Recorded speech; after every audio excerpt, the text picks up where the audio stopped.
Que foi? Eu preciso de um cartão de memória novo. Acho que não adianta eu fazer nenhum tipo de drama porque você já sabe do que se trata o vídeo pelo título que tá aí, né? Pois é. Vamos falar de algumas classes hoje. Mas antes de começar a falar dessas classes, você sabe muito bem o que precisa fazer. Explicar a modificação dos status. Pode levar um pouco de tempo, mas vai te ajudar muito. Só que para explicar os status, eu vou precisar fazer uma coisa. Joga esse daqui fora, esse daqui vai pra longe e isso daqui também não precisa. É exatamente isso. Não precisa explicar esses três. Eles são basicamente a mesma coisa para você se entender. Por mais que eles tenham sim as suas modificações, eu não preciso explicar porque você tira de letra. Eu confio na sua inteligência. Então vou tentar fazer uma explicação bem rápida aqui de como foi a modificação desses estados e como eles estão hoje e se é possível que eles possam ser modificados. Sim, é possível. Eu já adianto, é coisa do Jukes. Ele sempre pode mudar tudo de uma hora para outra. Se você viu o outro vídeo, você já deve saber que teve algum momento em que as armaduras estavam dando porcentagem e não a armadura bruta. Mas como que isso funcionava? Pelo simples fato de que a sua classe ganhava armadura conforme você upava. E isso mudou, é claro. A armadura voltou a ser aquela coisa bruta.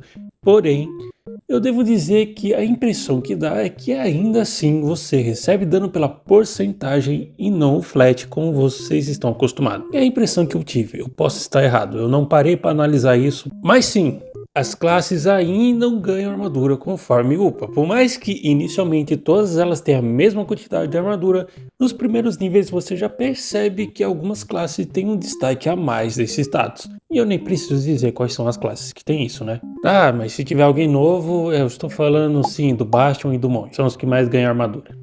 O Bastion ainda mais. Porém, tem outros status que passaram por uma grande mudança e eu acho que ele e o Vigor foram os status que tiveram uma mudança tão estranha que foi difícil de acostumar na primeira vez que mudou, foi difícil de acostumar na segunda vez que mudou, e foi estranho de se acostumar na terceira vez que mudou, por mais que foi muito mais fácil de entender. E como que funciona a nova Dex?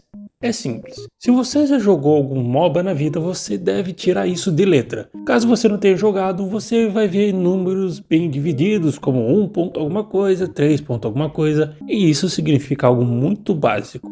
Significa que o seu personagem vai estar dando aquele número de ataques por segundo. Então, se você tem 4.0, significa que o seu personagem está dando 4 ataques por segundo. É bem rápido. E como que funciona o escalonamento disso? Ainda manteve a porcentagem, diferente dos outros estados.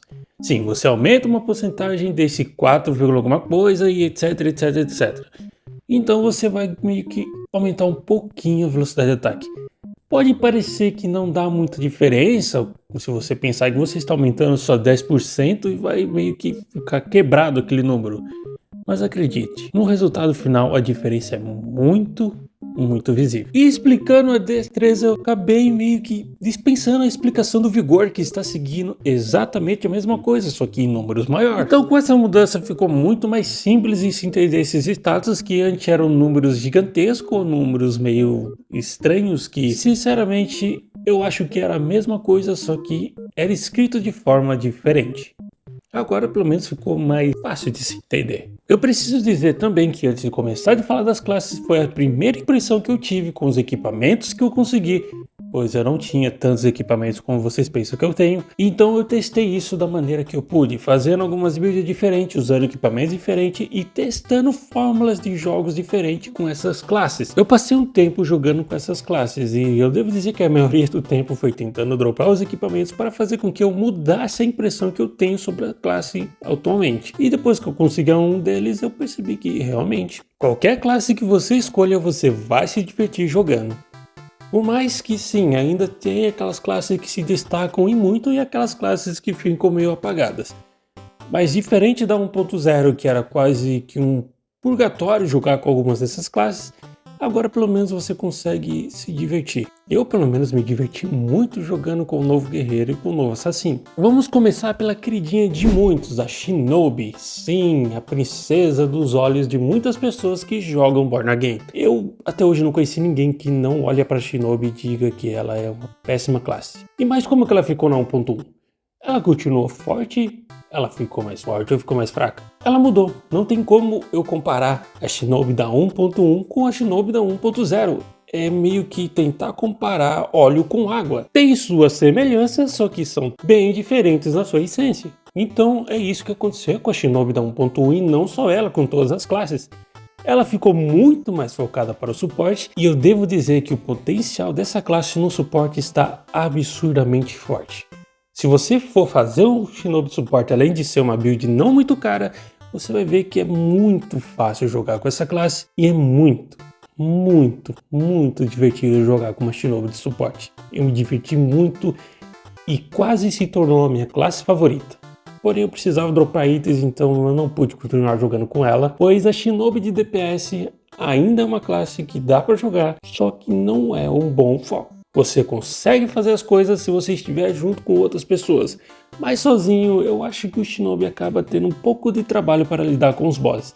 Eu sei que na 1.1 isso vai ser difícil de acontecer, mas quando acontecer, você vai perceber que você vai conseguir lidar com os bosses para inflar o seu ego, mas provavelmente você vai ter mais tempo e trabalho para conseguir fazer isso que outras classes fariam muito mais fácil. Mas com a mudança da Dex, a Shinobi ganhou muito mais velocidade de ataque e isso ajuda um pouco a você a manter o DPS, até mesmo para você garantir o seu drop mesmo que você esteja jogando com ela na versão suporte. Mas o maior status dela está no vigor, foi o que eu reparei, e isso de certa forma ajuda muito a você manter essa classe viva ainda mais se você for escolher suporte. E a próxima classe da vez vai ser o guerreiro, porque muita gente quer saber, tá boa essa classe? Dá pra jogar? Eu não vou mais ficar tendo dor de cabeça, não vou mais ser chamado de louco jogando com essa classe? Sim, você vai ser chamado de louco jogando com essa classe. Isso sempre vai acontecer no Born Again. Eles precisam diminuir alguma classe para exaltar outras. E isso é culpa de vocês da comunidade e não dos desenvolvedores, porque o guerreiro ele está incrivelmente divertido de jogar. Mas sim, ele tem um grande pecado, que é as armas dele. Ainda continua aquela blasfêmia de diminuir tanto a velocidade de ataque desse guerreiro que meio faz você perder a vontade de jogar. Mas sim, você tem um dano massivo que se assemelha muito ao Bastion e a velocidade de ataque também se assemelha muito ao Bastion, então é como se fosse um Bastion feito de papel. Porque ele não tem tanta resistência assim igual o Bastion, por mais que a armadura deles possam rivalizar em certos pontos. Mas você está usando o hobby, então você já sabe. Mas qualquer coisa você coloca uma espada de jade que você vai ver que você vai ter um guerreiro que parece um antigo samurai. E já que eu coloquei ele no assunto, vamos falar do samurai. A classe que é considerada uma das trindades de melhor classe do jogo. E quando digo melhor classe do jogo e essa trindade, estou querendo dizer exclusivamente da 1.1. Esse calvo com rabo de cavalo conseguiu ganhar a atenção, que ganhou tanto uma velocidade de ataque absurda que superou facilmente o Shaolin, tanto o antigo quanto o novo, e ainda por cima ganhou uma grande resistência, e sem falar que ele tem um alcance de ataque bem maior do que ele tinha antes. Mas claro que por conta disso ele não tem muita vida e nem muito ataque. Mas não importa, a velocidade de ataque compensa tudo isso. E se você for alguém que já está acostumado a jogar com o Shaolin, vai ser muito fácil se acostumar a jogar com o novo Samurai. Em dizer, é quase a mesma coisa, vai. Em termos de ficar desviando, calma, pessoas que são malucas do Born Again. Tá, mas agora eu vou gerar uma pequena polêmica.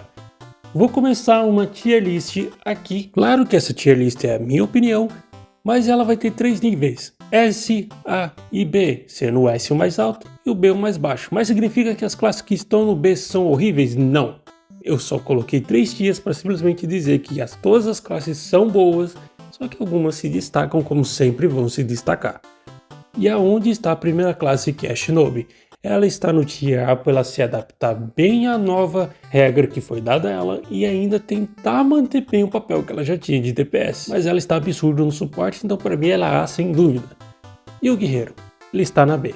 É uma classe que você se diverte jogando, só que não vai ser o seu power foco. Você vai curtir muito o jogo com ela, mas eu acho que você vai se divertir com outras classes dependendo do seu estilo de jogo. E provavelmente o custo para fazer essa classe ficar forte é muito alto, mas ainda assim é uma boa classe. E como você já deve estar desconfiando, sim, o Samurai está na Tier S. Isso porque ele é uma classe que com pouco custo você consegue deixar ele decente o suficiente para você conseguir fazer tudo do jogo.